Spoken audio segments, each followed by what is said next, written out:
गुरु प्यारी साध संगत जी, आप सभी को राधा स्वामी जी।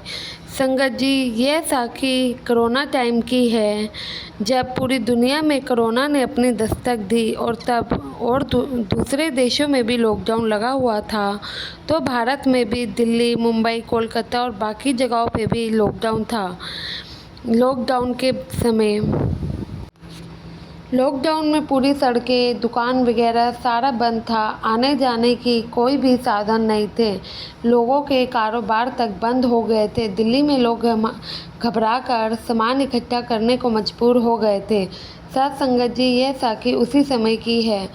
यह एक सच्ची घटना पर आधारित है। एक सत्संगी परिवार में पति पत्नी और उनकी बेटी थी, जिनका नाम काजल था, जो कि कॉलेज की स्टूडेंट थी। जब कोरोना काल शुरू हुआ और नया नया लॉकडाउन हुआ था, तो कॉलेज वगैरह भी सब बंद थे। काजल, जो कि उत्तर प्रदेश के कॉलेज में पढ़ती थी, सभी लॉकडाउन के कारण अपने घरों में वापस आ गए। लेकिन उसने सोचा अभी स्थिति ज़्यादा ख़राब नहीं है, तो मैं 2-4 दिन बाद ही घर चली जाऊंगी। उनके मम्मी पापा ने उसे बहुत बुलाया, लेकिन वह ना मानी और कहने लगी कि मैं 2-4 दिन बाद आ जाऊंगी, आप लोग फिक्र ना करें, मालिक सबके साथ है। ऐसा कहकर वह फ़ोन रख देती है। लेकिन तभी उसे एक दिन बहुत तेज़ बुखार हो जाता है। अब वह घर से बाहर भी नहीं निकल सकती थी। उसे खाना देने वाला भी कोई नहीं था और वह परेशान होकर अपने घर पे फ़ोन करती है, बताती है कि मैं यहाँ अकेली हूँ और मुझे बुखार है।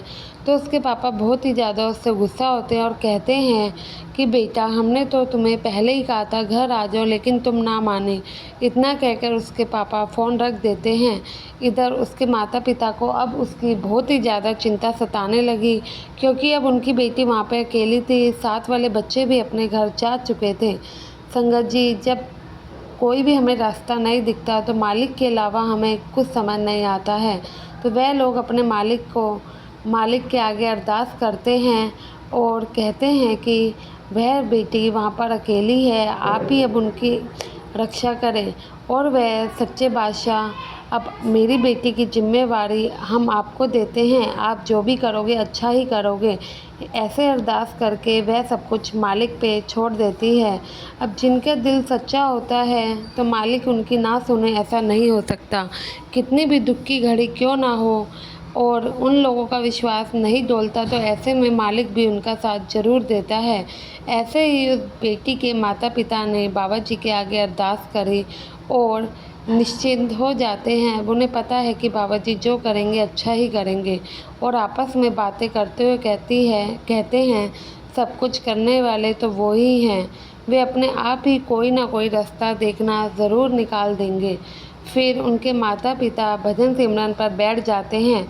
इधर बेटी के दरवाजे पर कोई दस्तक देता है। जब वह बेटी दरवाज़ा खोलती है, तो एक व्यक्ति जो कि 50 या 60 साल की उम्र का था, उन्हें खाना देते हुए कहता है, ये लो बेटी, तुम्हारे लिए खाना आया है। मैं यहाँ से गुजर रहा था, तो मुझे ऐसा एहसास हुआ कि शायद तुम्हें इसकी ज़रूरत है, इसलिए मैंने दरवाज़ा खटखटा दिया।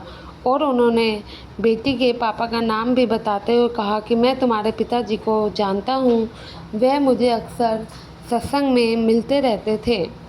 जब उनकी बेटी यह बात सुनती है, पर वह कहती है, अच्छा ऐसा है, लेकिन मैं तो आपको नहीं जानती हूँ। लेकिन उस व्यक्ति की बातें सुन के उस लड़की को काफ़ी अच्छा लगता है और उसे लगता है कि यह कोई अपना सा ही है। तभी लड़की कहती है, आपका बहुत बहुत धन्यवाद चाचा, आपको कैसे पता चला यह तो मैं नहीं जानती, लेकिन आपकी बातें सुन के मेरे को काफ़ी अच्छा लगा। तो व्यक्ति कहता है कि मैं यहाँ से गुज़र रहा था बेटी, तो मैंने सोचा, तो मुझे लगा कि तुम्हें ज़रूरत है मेरी मदद की, इसलिए मैं आ गया और मैंने दरवाज़ा खटखटाया, तो वह तुम निकली। तभी वह बेटी झट से कहती है, चाचा मैं तो आपको नहीं जानती, ना मैंने आपको कभी देखा, आपने मुझे कैसे पहचाना यह मैं नहीं जानती। वह व्यक्ति कहता है, बेटा तुमने शायद ध्यान नहीं दिया होगा, मैं अक्सर तुम्हारे घर 3 बजे आता रहता हूँ। जब मैं आता हूँ तो तुम सो रही होती हो, इसलिए तुम ध्यान नहीं दे पाओगी। खैर कोई बात नहीं बेटा, यह मत सोचो। तभी उस व्यक्ति ने कहा, वैसे मैं तुम्हारे घर की तरफ जा रहा था, तुम हमारे साथ चल सकती हो, मैं तुम्हें तुम्हारे घर छोड़ दूंगा। पर वह लड़की उस व्यक्ति पर विश्वास नहीं कर पा रही थी, क्योंकि संगत जी ऐसे किसी भी अनजान व्यक्ति पे विश्वास करना बहुत मुश्किल होता है। भले ही वह हमारे घर वालों को जानता हो, लेकिन हम नहीं जानते, तो अंदर से आजकल का जैसा माहौल है तो इतनी जल्दी हम लोग विश्वास नहीं कर पाते हैं। तो वह कहती है, चाचा आप रुको, मैं 1 मिनट आती हूँ। तो फिर वह जाती है अंदर, अपने पापा को फ़ोन करती है, उन्हें सारी बात बताती है। उसके पिताजी पूरी बात सुनते हैं। जब वह ये बताती है कि उन्होंने ऐसे कहा कि मैं 3 बजे डेली आपके पापा से मिलता हूँ, लेकिन तुम लोग सोए रहते हो, तो यह सुन के वह समझ गए कि ये बाबा जी के अलावा कोई नहीं हो सकता, यह उन्हीं का ही चमत्कार है। तो उन्होंने कहा, बेटा तुम घर आ जाओ। तभी वह बोली, ठीक है पापा। और इतना कह के वह उनके साथ चली जाती है। लेकिन जैसे ही वह गाड़ी में बैठती है, पता नहीं लगा कि उसकी कब आँख लग गई, क्योंकि उनकी तबीयत पहले से ही ख़राब थी, बुखार तो बहुत तेज़ था ही, इसलिए उसे कुछ पता नहीं लगा। और सबसे हैरानी की बात तब होती है जब वह 2 घंटे में घर पहुंच जाती है, जबकि पूरी दूरी का रास्ता 5 घंटे का था। जैसे ही उसका घर आया, उस व्यक्ति ने कहा, उठो बेटी तुम्हारा घर आ गया है। तो लड़की हैरानी से कहती है, इतनी जल्दी हम कैसे आ गए, मेरे घर का रास्ता तो काफ़ी लंबा है, मुझे पता भी नहीं चला।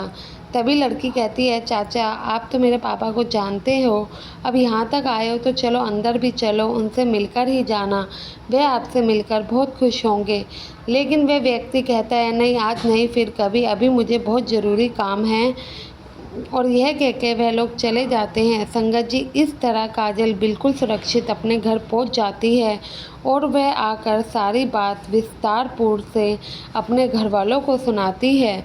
उसके पापा बताते हैं कि अमुक नाम का, उनके पापा बताते हैं, ऐसा तो मेरा कोई दोस्त नहीं है, लेकिन जब तुमने मुझे फ़ोन पे बताया तो मैं पूरी बात समझ गया कि हमारे सद्गुरु जी के अलावा कोई नहीं हो सकता, क्योंकि सद्गुरु जी ना जाने किस रूप में भेद बदल के आते हैं और हमारा साथ देते हैं। मैंने और तुम्हारी माँ ने बाबा जी से अरदास करी थी और आज तक ऐसा कभी नहीं हुआ कि उन्होंने हमारी बात ना सुनी हो, और कभी भी जब हमें उनकी ज़रूरत हो तो वह हमारी रक्षा करने ना आए हों। तो वह कहती है, क्या सच में वह बाबा जी थे जो हमारी मदद करने आए थे? तो पिता कहते हैं, हाँ बेटा, हमारे सद्गुरु हमेशा ही हमारी मदद करने आते हैं। संगत जी, हमारे सद्गुरु सच में अपने हर बच्चों की रक्षा करते हैं, वह किसी को भी मुसीबत में नहीं पड़ने देते। हम ही नालायक उनकी बातों को नहीं समझते हैं, ना ही भजन सिमरन करते हैं। आशा है ये साखी आपको ज़रूर पसंद आई होगी। तो संगत के अपने इस चैनल को सब्सक्राइब करना ना भूलें और कमेंट में राधा स्वामी ज़रूर लिखिएगा जी। गुरु प्यारी साथ संगत जी, आप सभी को राधा स्वामी जी।